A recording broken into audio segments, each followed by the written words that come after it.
Hello, and you're all very welcome along to the latest Champ.ie podcast, Ireland's premier horse racing podcast in association with Boyle Sports, Gorham Park, EJ Menswear, Shamrock Thoroughbreds, Midland Travel and McCafferty's traditional Irish bars. They're coming to the final fence in the 25 Govs tie stage. Nick Rocket lands in the lead from Velvet Elvis, gone well clear of Favori de Shantou and Bushman's Pass. They're well strung out.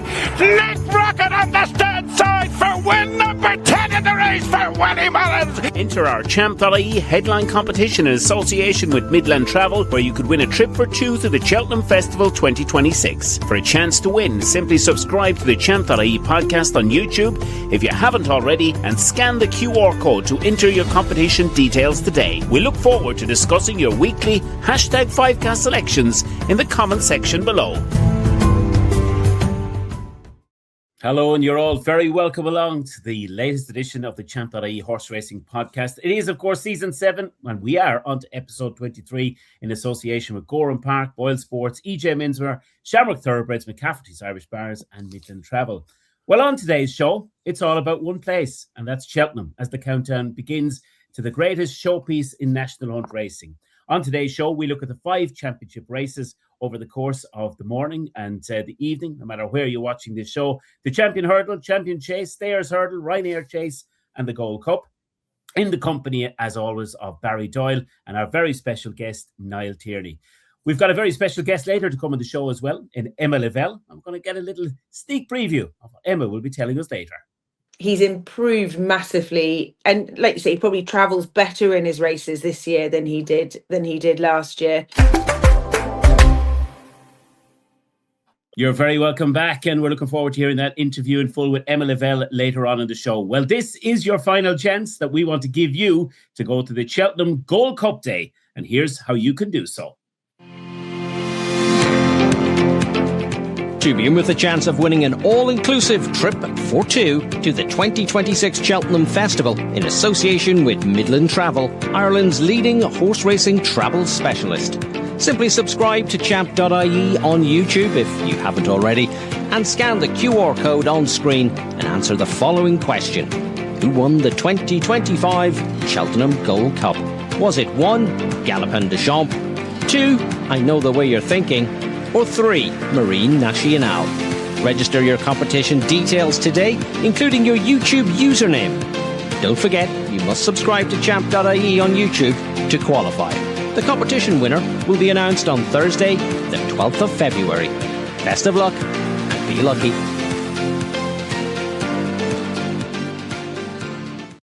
Well, we've given you all that extra week or two to get your entries in for the fabulous prize to Cheltenham in association with Midland Travel. Barry, I believe you're going to be giving away a couple of prizes later on in the show. Yeah, a couple of prizes on that 5cast draw as well, so stay tuned coming up later on, Dave. But looking forward to talking all things Cheltenham, and delighted to be joined by Niall, of course, on the show. Niall Tierney of IrishRacing.com. And Niall, you've been doing some fantastic work, I suppose, around the grounds lately. Yeah, trying to anyways, Bar. Thanks for having me back on. I appreciate it. But we're getting ready now for the Cheltenham Festival. I think I seen something where it's 20 days to go, and it just looks like it's all kind of flying into gear now. But look, it'll be good now just to get another few predictions and talk some sense with you guys, hopefully. Well, Niall, of course, with just the 5 championship races to make sense of, that's why we decided to bring you on the show, because we said that's quite an easy task just to pick the 5 winners of those championship races. Let's kick it all off, lads, and we look at the Champion Hurdle. Look, there's been so much talk about this race, and I suppose the biggest talking point, Niall, will be what will line up in the Champion Hurdle. Yeah, I mean, having a look at it yesterday, I was kind of trying to write a bit of a piece on it, and the word that came to me was if, and it was if all these things happen. You're looking at it, what if Golden Ace wins? What if Constitution Hill even turns up? What if Brighter Days Ahead can overcome her Cheltenham Hoodoo? It's an awfully kind of confusing race in a way, because there's no kind of standout piece of form in it. I was only looking at the last few years, like we're used to kind of having these odds-on favourites in the Champion Hurdle. The Constitution Hill went off 4-11 the year he won it, and then you have State Man then at 2-5, and then Constitution Hill 4-7, 1-2 last year.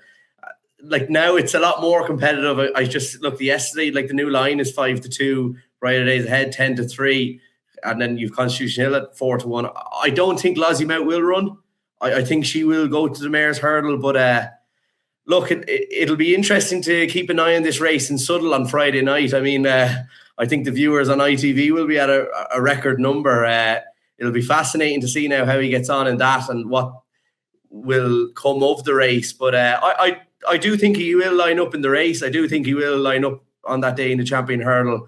Whether he wins or not now is another question. I think Gordon's mare can do it. I'm going to give her an excuse for when she lost the Mare's Novice Hurdle, and I don't think she was right last year. He's come out and said that she wasn't right. He didn't have her right for most of it, so I'm willing to give her another chance. I mean, she was very good the other day, and I think they said that they're going to try and tweak something with her, maybe put her in a different stable before Cheltenham. Look, he'll all roads covered with all angles covered. So, look, I think for me, just with everything that's going for Gordon this year, I just think it will be that kind of fairy tale now, and she will win the Champion Hurdle. And look, you couldn't knock her if she did. This show is all about hard hitting, straight to the point, no messing around. Barry Doyle, you can't have the new line at all. It's not that I can't have him. I think he's a terrible price. He's obviously a good horse, but the Turner's form is a little bit suspect from last season, to be fair. I mean, you have the Yellow Clay going for a Coral Cup, and Final Demand is on a comeback mission. So, and 40 Coates was back in fourth, albeit beaten, I think, 15 lengths, or the front three pulled a good 15 lengths clear, but he's yet to break his maiden. So how much substance, or what do we read into that Turner's form? 2 miles. I think he's, of the championship races that we're going to look at today, I think he's the worst price at 9-4, and I'd be willing to take him on. In summary, Dave, I'd be with the Irish mares in this. I mean, if Lossiemouth goes, you know I'm a huge fan, Dave, and I'm a long-term believer that 2 miles, a strongly run 2 miles would suit her in a Champion Hurdle, getting £7. I would stick with Lossiemouth, but if she doesn't line up, I'd be like Niall now. I would be willing to forgive Brighter Days Ahead. I mean, people are talking about, her Cheltenham record. She ran well, to be fair, in a Mare's Novice Hurdle. That was on the new course, and last year she was never on a going day. I mean, you would have preferred, for example, Brighter Days Ahead, Dave. If she'd have ran well last season and was beaten again, you might have said, okay, she doesn't quite perform at Cheltenham, but she was beaten so far out, as Niall alluded to as well. The issue with the knee as well has come to light there. So she was really good. I mean, looking at official ratings, Dave, Brighter Days Ahead, I mean, the new line is £8 wrong with Brighter Days Ahead, looking at the allowance she's going to get. And, I suppose Lossiemouth, if she turns up, she's rated 159. So, I mean, he's £7 wrong with Lossiemouth. I was hoping to see a little bit more from him last time at Cheltenham. Nemean Lyon, I mean, he's beat him a length and a half, getting £3. He's rated in the low 150s, was pulled up on the Stairs Hurdle last season. And I just thought, look, even in the fighting fifth, he threatened to run out at one stage. I thought he cocked his jaw when the pressure came on a little bit last time as well. So I didn't like that. I think with the non-runner, no bet. I mean, if Lossiemouth turns up here, she's going to go off a lot shorter than 4-1 with the non-runner, no bet. So for me, between the two Irish mares, I go Lossiemouth if she runs. If she doesn't run and she goes to the mares, which I hope she doesn't, I'll be with Brighter Days Ahead. But don't rule out, by the way, Dave, Anzadam. I thought he was given an educational ride last time. He's a really good jumper. Harry Cobden seemed to get him settled last time. He's a horse. I think he's rated 154. So, I mean, if you're looking at new line of 159 as some people's benchmark, I mean, I could see him certainly running well. He'd be ridden to run well, and he could come home. I mean, the race could set up nicely for him if he settles the way he jumps. I think Anzadam could run a big race at a massive price in the Champion Hurdle. But for me, it's all about Lossiemouth if she runs. And Niall, just for you, in a word, the winner? Brighter Days Ahead. No, just I think this will be her year. As I kind of alluded to earlier on, things are just going for Gordon this season. He's getting the bounce of a ball, as he says. So I think the ball will continue to bounce in his favour in this one. Yeah, and I'd be with Brighter Days Ahead as well in the Champion Hurdle. Right, we move on to the fascinating Queen Mother Champion Chase. And Barry, is this an A versus B race, simple, between Majborough and Marie Nationale? I think it is, Dave. You might just say it's an A race because the way Majborough turned up at the Dublin Racing Fest, I mean, he was absolutely brilliant, wasn't he? It was, if you're looking at, I suppose, at what he done on the clock, it was a monstrous performance. And I suppose earlier on in the season, you're looking at the performance at the Hillyway and his jumping. I mean, there isn't even a word to describe his jumping in the Hillyway. I mean, it was dismal. But But I suppose you're looking at the improvement he made in the jumping stakes at Christmas at Leopardstown. I thought there was signs, definite signs of encouragement there with his jumping, and given a no-nonsense ride at the Dublin Racing Festival. I thought he was absolutely brilliant. I think it's a crying shame already that he's lost 3 of his 7 starts over fences. I think this fella is top out of the top drawer. He's plenty of scope for a fence. People are talking about, they went a little bit slower at the Dublin Racing Festival because of the ground. I mean, he's won on quick ground. His beginner's chase was on quick ground. He was electric that day at Fairyhouse. I just think the cheek pieces and an aggressive ride seems to be the key. Best of luck now to Marine Nationale. Barry Connell, if you're listening, reversing or closing that gap. 19 lengths is a fair margin. And if you look at Marine Nationale as well, I mean, he's only won 3 of his 9 starts over fences. So I get it's all about one day. I get nicer ground it seems to be key to Marine Nationale. But I just think I'd be disappointed, Dave, if Majborough regressed from that run at the Dublin Racing Festival. You mentioned is a A versus B. Traditionally, Dave, this has been a bit of a graveyard for favourite backers. I think we've had something like, was it 8 of the last 11 or 8 odds-on favourites, 7 odds-on favourites, I think, of the last 11 years have been beaten. But I just think this time round, Majborough, 7-4.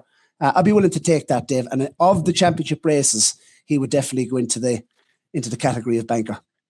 Well, Niall, the big question here is, for me, Barry Connell is extremely shrewd, and he knows the time of day. He's shown us that in the last number of years since he's taken over in the training ranks. He's been so bullish about Marine Nationale. He's kind of, put a little bit of pressure on himself, saying, look, he ran him the last day in Leopardstown and ground. Look, when they came back in from the race, it was a lot worse than they actually thought when they walked the track in the morning. So Marine Nationale, do you think he can get much closer to Majborough in the race at Cheltenham? Yeah, I would. I'd be willing just to completely rule out the last day. It was kind of an odd one. Him and Solness, they didn't even look like they were going to jump the first in the same category as the others. I just think you can mark off the other day. Didn't enjoy the ground, didn't enjoy the bit of it. I mean, you just kind of have to give him the credit he deserves, I suppose. Like, he is 2 from 2 at Cheltenham Marine Nationale, and it kind of, as Barry said last week, he comes alive at this place, and you kind of have to listen to someone like him when he's saying something like that. He'll definitely get a lot closer. Whether he can beat him now is another thing. But I always kind of feel that for Marine Nationale, like in the Supreme when he won it, they went on a quick pace. In the Champion Chase last year, like they weren't holding back either. So like it will suit him, and if his jumping holds up, like I suppose it's kind of a race where you're waiting to see what Majborough does almost. Is he or is he not going to make a mistake at a fence? Because we see with John Bond last year, one mistake and you're gone in a 2-mile event. Like, that is your chance blown up completely. He can definitely get a lot closer. I'd write off the other day completely. I'm not too keen to write off Elite Thomas either. I mean, before Ascot, he was a 5-2 favourite for the race, and I think I read he's 7-1 now.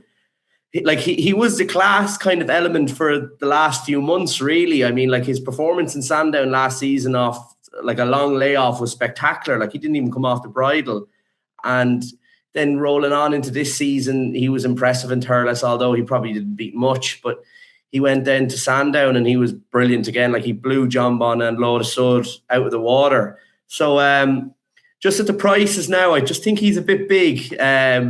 Like, there'll be no better man than Willie Mullins to kind of freshen a horse up and get him there on the day. And I could see him enjoying travelling just in behind the two of them off that slow pace. And you'd presume that Paul Townend will ride him as well. And I mean, look, that price now intrigues me a small bit, 7-1 for Elite Thomas, rather than the 13-8 and the 9-4 that you're getting on Majborough and Marine Nationale.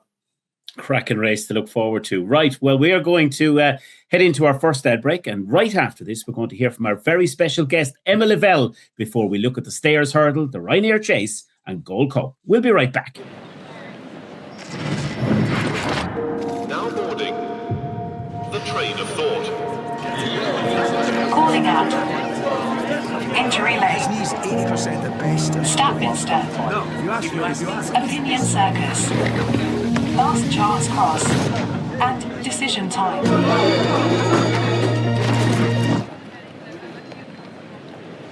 Back yourself. Boyle Sports. Yeah, so we're on the eve of the Cheltenham Festival, and one lady that knows what it takes to win the stairs hurdle and going back with a big chance once again is Emma Lavelle.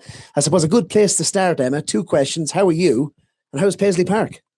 Hi, very nice to talk to you, Ryan. I'm good, and Paisley Park's in great order. He retired to my secretary down to her place a couple of hours from us, and just didn't settle down there, didn't like the idea of not being at home with us, so we finished up having to go all the way back down, collect him, and he's living the life of Riley with us here. One of the girls in the yard has been doing all the ROR stuff with him, and he loves it. He's done a few parades at the race courses. I think he's just gutted that he doesn't get to go and gallop round the track. Stairs hurdle winner, a horse that's earned just short of £750,000 in his career, 11 wins from 30. I mean, how do you reflect now on what he did for the yard?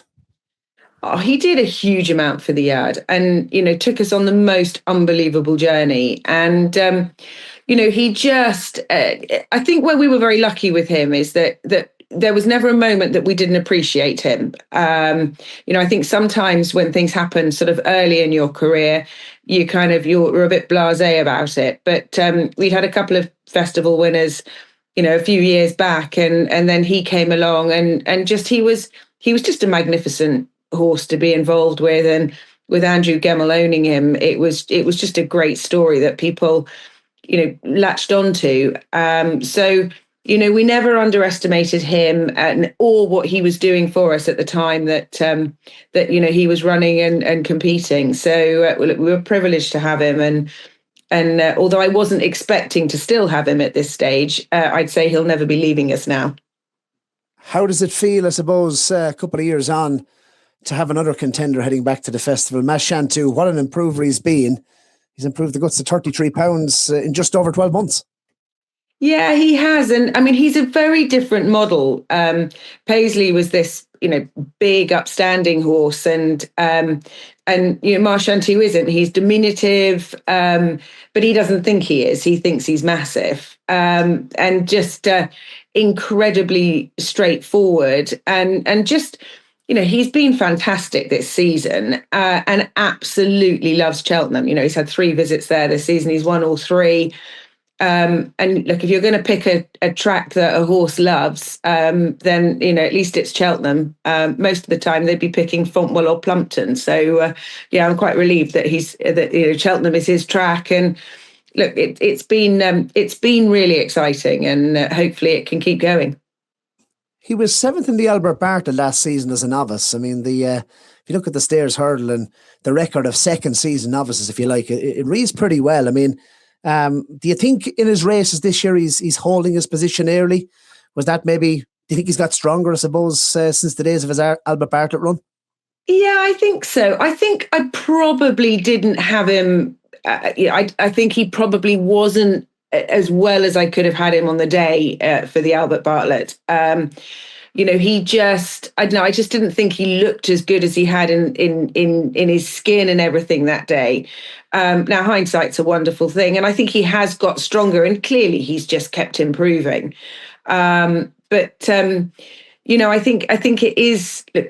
Paisley finished last of the finishers in the Albert Bartlett before he came out and won the stayers the next season. So, I think it's a race that we clearly thought he was good enough to run in last year, and he ran okay. He didn't run badly. He ran okay.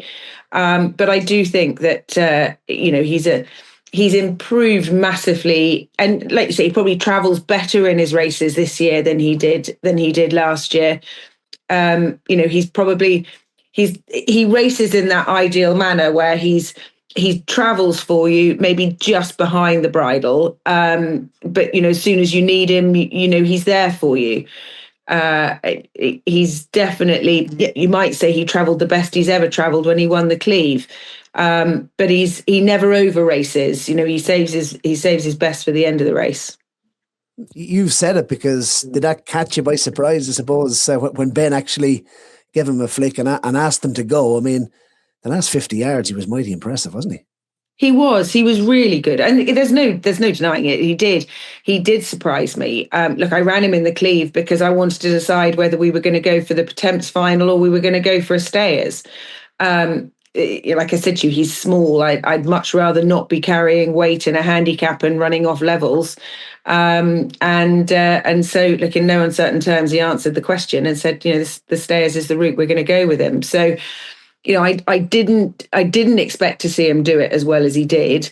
But even on ratings, he's got to go and step up again to be a genuine contender for the Stayers. But look, in everything that he's shown from race to race so far this season, it's certainly not impossible. He was very strong in the market. Were you guys expecting last time for him to do what he did? And I suppose the other question is, how do you assess the race itself now, heading to the Festival, the Stayers Hurdle, and the dangers? So I think, did we fancy him? We thought he'd run well. Did I think that he was worthy a shorter price as he was? Honestly, probably not. I think I was a little bit worried about the ground. I thought, he'd won at Cheltenham on good ground, and I thought that was probably going to be the ground that suited him best. It was a lot slower than that. I don't think it was really slow, but it was definitely genuine good to soft ground anyway. I think, look, it was the best of the British runners to that point, and he beat them comfortably. But look, I think there's no doubt that the strongest competition is definitely going to be coming from Ireland, and he obviously hasn't met any of them yet. So. But he is, he's probably the young pretender anyway, and a genuine stayer and a horse that loves the track. So that definitely gives some big ticks in the boxes anyway. How's he been since? Has he come on again? Since the Cleve, he's had a couple of easier weeks where he's just cantered every day. He is the happiest horse. So every morning he comes out squealing, and we'll have a good old a buck and a play. I've deliberately just cantered him and got him nice and fresh. We'll start to up the ante this week and start to do a bit more. But he's absolutely where I want him to be, given the time. He had 2 good runs at Cheltenham in January, so he hasn't needed to be too busy since then. We'll pick him back up and do a good bit of work with him this week and see where we are. But he looks great. He's been eating great, and he is very fresh. Very best of luck with him, Emma. He looks a real prospect for sure. Question for you, obviously looking at the entries for the festival itself, I see you have 7 entered in total, 7 entries. What else are we likely to have at the festival? So I think the mare that we've got in the novice hurdle, she ran today and is qualified for the mare's hurdle at Newbury. That's where she'll head. So Watamu, she won't go there. She won't go to Cheltenham. Silverthorn, if he gets in, will run in the National Hunt Chase. He's crying out for a step up in trip, and he'll love a bit of nicer ground. He would, he'd be a lively outsider. I have got King's Threshold in. He won a Mandarin at Newbury this season. He's a nice horse. I think the Kim Muir is the most likely route that he'd go, but he's in the Ultima as well. We've got Guard Duty, who he's a horse with a big engine. He takes the odd hurdle with him. He's in the Coral Cup, and I think, again, if it was softer, he would likely go there, and again, sort of be a horse that we'd hope would run very well. I think the pace of the race would suit him. And then we've got Classic King in the Temps final. Again, he'd want a bit of nice ground, so he definitely would want it to stay dry for him to go there. But he's probably one that on that better ground. He ran well at Cheltenham when he ran there first time out this season. He's another one. The Temps is always fiercely competitive. All the races are, but we've got a few going. Touch wood. So yeah, fingers crossed. Apart from Shantou, which of those are you maybe most looking forward to seeing during the week? I think probably on softish ground, guard duty would be the one that I'd be most looking forward to. I might have my eyes closed over a couple of the hurdles, but he, as I say, he's a horse with a big engine, and I think that the track itself will suit him. Is there any other Paisley Park or Shantou maybe possibly lurking in the yard that we mightn't see, or that we might see the best of maybe next year or the year after? I think we've probably got a really nice crop of young horses at the moment. They certainly seem to be showing that. I'd say there's a nice young horse who's won a couple of races this season called Loaded and Locked. He's going to run in. He could, depending on what happens at Kempton, he could go to Aintree for the 2 mile novice, and a nice bumper horse called Marwang des Bois, who'll definitely be one to wait for next season. Yes, you're very welcome back, Barry. Great interview there with Emma Lavelle. Big chance at Cheltenham. Big chance at Cheltenham and Shantou. Look, we'll come to the race first and foremost, Dave, the stairs hurdle. Gordon Elliott, I'd say, would be disappointed if he doesn't land this, because two really good chances with Tiupu and Honesty Policy. Looking at the race itself, I suppose, look, Tiupu for me, Dave, is probably a little bit skimpy at 13 to 8. I mean, I know he's a stairs hurdle winner, but he's actually only 1 from 4 at the festival itself. And I get he's got a nicer ground. I get the whole, Gordon's changed things up and doesn't believe that he needs to come to Cheltenham fresh. I just think he's a little bit short. He's been some servant. What is he, 14 wins in his career? Tiupu, 9 years of age. There could be one last kick in him in terms of a Cheltenham festival, but just a little bit skimpy at 13 to 8. Honesty Policy, I thought, look, it was a good run, to be fair, for a first run of the season at Ascot on his most recent start, but I just think he could be priced up a little bit more on potential than what he's actually achieved in open company. He has to reverse the form, remember, with AntePost, albeit it was his first run of the season at Ascot. And then you come down to Shantou, who I'm just a massive fan of this horse, Dave.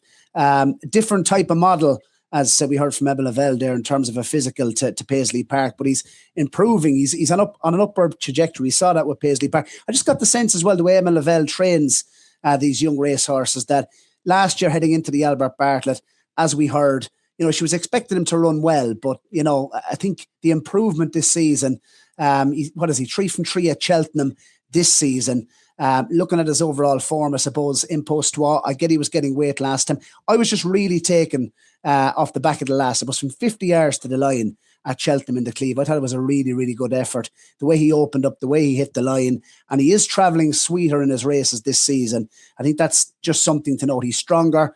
He seems to be able to, that tactical pace maybe, which he didn't really appear to have in the Albert Bartlett last season. I think this year he's a stronger horse, and he just seems to be holding his position better in races, and he comes home strongly. So I just thought if he was trained by Gordon Elliott or Willie Mullins, or he was Irish trained, I think he'd be a little bit shorter than 7 to 1 than what's available. I think he's a price. I actually wouldn't rule out AntePost. That Cleeve form, the ground was soft in the Cleeve. That's another thing, by the way, from Shantou. He's proven he's ground versatile now, Dave, in that he's won on quick ground and he's also won on a softer surface. But AntePost, he's obviously going to be racing off levels this time. He's 10 to 1 in the market, and he's another improver as well. That I suppose if you were to say at the start of the season that AntePost and Shantou would be leading contenders for the stairs hurdle, I'm not too sure many people would have agreed, but I just like the improvement that this horse has made. Shantou, he'd be the number 1 pick for me. And you're going to have a Harry Coblin or a Ben Jones on board. That's not a negative in a race like this. So Tiupu too short for me, and he's rated 154. Shantou. I'm not even. I suppose. Look, if he got up to 160, I think he's a massive player. He's still improving. There's no reason why he can't. Yeah, and I'm a massive fan of him as well, Barry. I think he's got a huge chance in the stairs, Niall. Love your take on it. What do you see coming out on the top of the stairs division at Cheltenham on the Thursday? Well, I definitely think Rob Corr are going to win the race anyways, but it might not be in the shape of Tiupu. I'm a big Bob Ollinger fan. Look, I know he's an 11-year-old now, but what a racehorse he's been. I mean, my God, I was lucky enough to be in the Lord Bagnall last weekend listening to Henry de Bromhead, and he said the way that him and Envoy Allen go around the schooling room that they have there, like you wouldn't know that the two of them are 11 years old, the way they go about. But I just think it'll be a quick enough pace this year.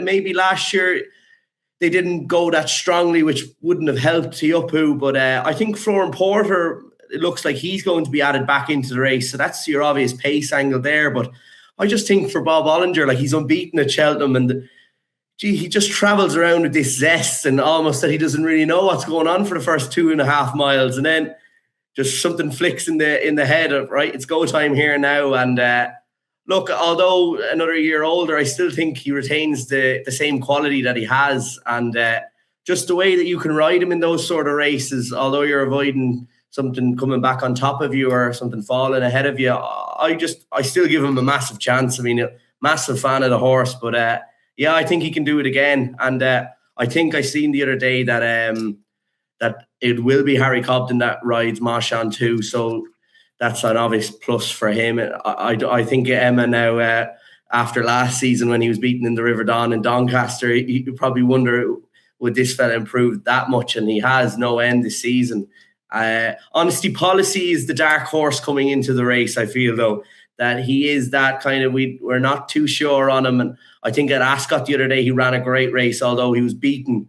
And he just can be one, like the young pretender, I suppose. And because you look at some of the ages in the field, you have your 11 and 10 and 9-year-olds, and all of a sudden this fella, he's just sneaking in behind. But no, look, it'll be a fascinating race again. I suppose sometimes probably when it comes to the Thursday and you see the stairs, people are kind of giving out about it. But God, it looks a great race this year. Plenty of angles, and there's plenty of each way opportunities as well in the race. So no, I'm looking forward to it now. But I definitely think it'll be Rob Corr in the winner's enclosure anyways, but just with Bob Ollinger. Yeah, it's going to be a fascinating stayers hurdle, as it always is. And I'm going to come to you first on the Ryanair chase, because again, there's a couple of ifs and buts and what's maybe going to line up here. But as we stand at the moment, what's your idea of the winner of the Ryanair? I mean, looking at it, you'd have to think one of maybe Willie's two between Gaelic Warrior and Factifile will go to the race. And if they do, I think one of them will win it. I'm going to give a shout to Hartwood, though, an 8-year-old. He's improving no end. I thought his performance in the O'Driscolls in Tramore on New Year's was incredibly impressive. Speaking to Henry de Bromhead about it last week, it looks like they're probably leaning towards the Ryanair with him. And he's just an improving 8-year-old. I mean, he won in Punchestown at the start of the season, and then he wasn't himself, I don't think, in the John Durkan. It probably just went they went really quick that day. And no, just in Tramore the other day, I thought it was a much more mature performance from him. And look, he's an improving 8-year-old. He'd be one that I'd want in the race. But I suppose at the minute, it's just that difficulty of knowing what's going to be up against him. Like you've Banbridge all there, like he's ground dependent in Perry Pass. I think he'll skip it and take up an Aintree engagement. So look, if it comes down to it and you have a Gaelic Warrior and a Factifile in the race, I mean, they're the one to side with. But I just think at the minute, with the doubt about the two of them, and I think both of them should run in the Gold Cup, I think Hartwood now would be the one for me. Just an improving 8-year-old, and definitely hasn't hit his ceiling yet. Yes, and Barry, fascinating race. And as Niall has alluded to, it really does all depend on what's going to line up where and when and what's going to happen with this Ryanair field. Yeah, I think Niall's right. Look, I think from a Willie Mullins Banker of the Week perspective, it's, Gaelic Warrior and Factifile. They're both sort of low to mid 170 rated horses here, and they're going to be very tough to stop. If both of them line up, I do believe in terms of wins on the board, it's 2-1 in favour of Factifile. I don't think both of them will line up. You have to go to the Gold Cup with Factifile, don't you? He's 9 years of age. He's won over 3 miles. He's proven stamina twice now over 3 miles. Give him a shot at the Gold Cup. Gaelic Warrior, for me, the way he travelled, he's been beaten on his last 2 starts over 3 miles, and he's travelled with plenty of zest. Even in the John Durkan, he was, quite free. He was a bit of a handful for Paul Townend on that occasion. He's an Arkle winner. The old theory with Gaelic Warrior, by the way, that, he's better going right-handed. I think as he's got older, Dave, certainly as a novice, that was an issue. There's one or two occasions where he was almost jumping into the Punchestown car park. But now he seems to be, straight as a die most of the time. So I think Cheltenham, that's fine. I mean, he's an Arkle winner at the end of the day.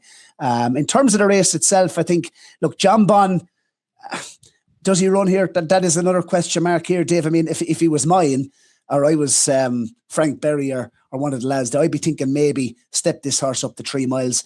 We've been saying 2.5 miles is what he needs. I actually think he needs 3 miles, and maybe the entry bowl could be a route for him. There's a kind of a shorter gap between Ascot and Cheltenham. Not too many have completed the Ascot Cheltenham double in recent years. I remember Q-Card done it all those years ago. But John Bond, for me, I keep him to lane 3. Gaelic Warrior, we could be looking at an odds-on favourite in this race. I wouldn't be too keen to take him on. In terms of the without market, Dave, if you're looking at one that, don't shoot me, Dave, and he was beaten in the Grand Annual last season, but it just wouldn't surprise me up to 2.5 miles if we got a good run from JPR1. I thought he was good last time at Musselburgh. That was over 2.5 miles. It was his first run over 2.5 miles. I'm not saying he'll beat Gaelic Warrior. He was disappointing in an Arkle, and he was disappointing in a Grand Annual, but it just wouldn't surprise me. He's a horse that on his day, on a little bit of nicer ground over 2.5 miles, he's 33-1 in the without market. You're going to get possibly a decent price on him. Yes, well, we've got some prize winners to announce, Barry, and you are going to bring us those lucky winners and to tell them exactly what they've won. Yeah, the 5-cast, Dave. Of course, we've been plugging some of the prizes that we've been running for the first half of the season for the last number of weeks and months, indeed. And well, a couple of winners. We'll announce 2 today, 2 next week, and that trip to Cheltenham as well, thanks to Midland Travel, will be announced next week. But winners, Kieran O'Shea, you've won an overnight stay to the Fairways in Dundalk and tickets to the races. So big congratulations. Send us a message on DMs or send us an email to champ.ie@gmail.com to claim your prize. And Chris Neville, we're going to give you a trip to the Shark Cannons for breakfast, building up. Of course, Hewick, a contender, says Shark, for the stairs hurdles. So we'll get down to Sharks in the build-up. And Chris Neville, you've won that prize. So 2 prizes next week to give away, Dave. The shopping voucher from McDonough Shopping Centre in Kilkenny, and that 12-month subscription to the Irish Field and the trip to Cheltenham. So big congratulations, Kieran O'Shea. You have won an overnight stay to the Fairways Hotel in Dundalk and tickets to the races on a Friday night. And Chris Neville, you have won, as I mentioned, a trip or a breakfast with the Shark Cannon down in his yard in the build-up to Cheltenham. So big congrats, Dave. Yeah, big congrats to you both, lads, and do stay tuned for that winner to the trip to the Gold Cup and next week's show. Right, into the next break we go, and we'll be back to look at the showpiece on the championship races with the Gold Cup. McCafferty's traditional Irish bars are located across Ireland, the UK, Spain and the United Arab Emirates. McCafferty's bars provide the perfect backdrop and atmosphere to watch all horse racing and sports events, serving traditional Irish food and music played 7 days a week. Come to McCafferty's for the crack and stay for the experience. Check out mcCafferty'sbars.com. Yes, a massive thank you to one and all of our partners here on the Champ.ie Horse Racing Podcast. Well, the showpiece of the National Hunt Calendar. It's the Gold Cup. It's one of the biggest races in the National Hunt Calendar. Barry Doyle, are Ireland about to lose their dominance in this race? And will the home team have a Gold Cup winner in the parade ring, or in the enclosure, I should say, after the big Gold Cup race? You're asking about dominance, Dave. Team Ireland have won the race, the Cheltenham Gold Cup, on 10 occasions in the last 12 years. And we've had a couple of winning favourites in recent years as well, obviously, as we know. 4 of the last 6 went off Fav. In terms of, look, if you think Factified is going to run in the race, and I think he will be supplemented, the price of, 4-1 non-runner no bet does make appeal, because I think he'll go off shorter, Dave. But I just think the most solid option in the race at this point in time is actually last year's Arkle winner. I'm trusting the Arkle form from last season. It's thrown up, the Arkle itself has thrown up Gold Cup winners in the past. Sizing John was second in an Arkle, went on to win the Gold Cup. War of Attrition ran in an Arkle, he won a Gold Cup. And so we've seen it time and time again. I mean, some people are talking about Gaelic Warrior. He won an Arkle. He's now proven that he stays 3 mile at least. So he's going to, I suppose, if Factify runs in the race, Dave, he's going to be, I think he'll go off favourite. I think it'll be a tip in itself. But Django Bay, I like the way this horse has a nice blend of pace and stamina.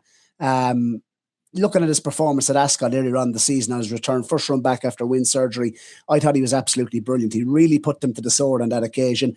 And I don't think the King George was run to suit last time. It was kind of a stop-start race. I think a faster race, allowing this horse to get into more of a rhythm with his jumping, and come home very, very strongly. We know he sees out his races very, very strongly. I think he'll devour the hill. Even though he's unproven, Dave, he hasn't actually won over 3 miles.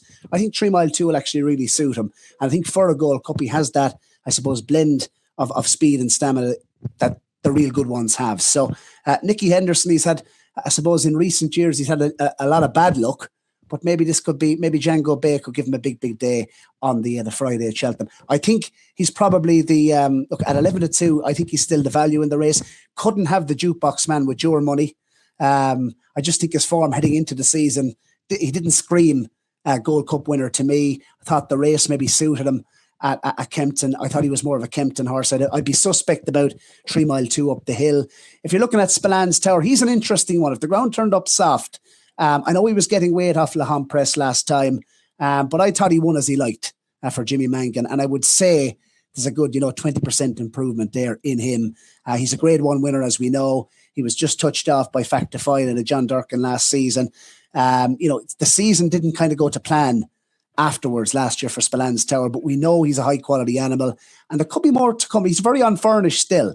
There could be more to come from him. I just thought if the ground turned up soft, he could be a live one each way. Haughty Calor in the race, Dave. I mean, what a tough individual this fella is for Rebecca Curtis. I like him. He's a likeable individual. I just wonder would he find one or two too good.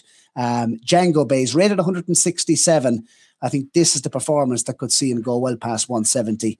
And Django Bay for me in the Gold Cup. I think he's the most solid at 11-2. Good price. Yeah, and Niall, for you, what's your idea of the Gold Cup Gallop in the Champ? Of course, I presume we can't completely write him off. I thought his run last time at Leopardstown was plenty promising. Would you be for Gallop in the Champ to run a big race in the Gold Cup again this year, or how do you see it playing out? I would be back in for Gallop in the Champs. I think there'll be an application of cheap pieces to him at the Cheltenham Festival, and looking at the last few Willie Munn's horses to wear them, Kate Dahi at Leopardstown, Majborough at Leopardstown, and Stateman last year in the Champion Hurdle, although he didn't win, he was going to win. I just think that they can maybe bring a bit of spark. I think, though, looking at Gallop in the season, it has been interrupted. He didn't have that John Durkin run, which he always does.